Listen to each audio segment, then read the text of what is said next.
Alright, so once you've chosen your pattern, you've chosen your yarns, you're ready to start your work. I chose Forest for the Trees because it's a design I've published and I'm already working on it, so we'll go with that. I've picked my two greens and we're going to talk about how to follow a chart. Most charts for color work are written in the round, meaning that you don't work back and forth, which means you don't purl. In order to achieve the little V's of the stockinette, you just keep going around and around and around with the knit stitch. So the numbered rounds are always numbered on the right and worked right to left, and the pattern is worked bottom to top. So you can see I've already done the first tree motif, and now I'm working on the second motif. And my color charts are always encoded by colors. Sometimes symbols are used, and then there's a legend that translates the symbols to colors, but I just go ahead and put the colors right in the squares. I have done several rounds already, so I am beginning round number 19, and I start with 2 light greens, then I'm going to do 2 dark greens, 1 light green, 2 dark greens, and so on. When you're reading a chart, especially when written in the round where all the numbers are down the right hand side, you work from right to left and from bottom to top.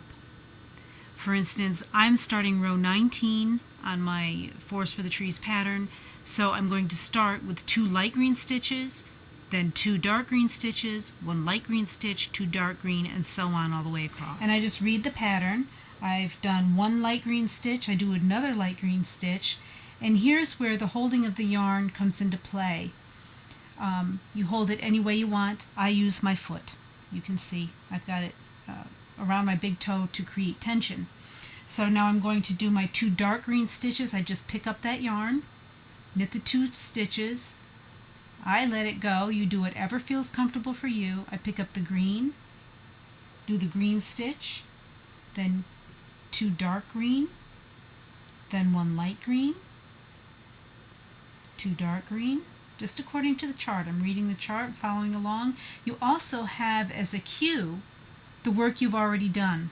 So I know that I'm making these little crosses, and I know that I'm just topping the cross. For instance, here I've done 3 light stitches below, so I know I only need 1 on this one.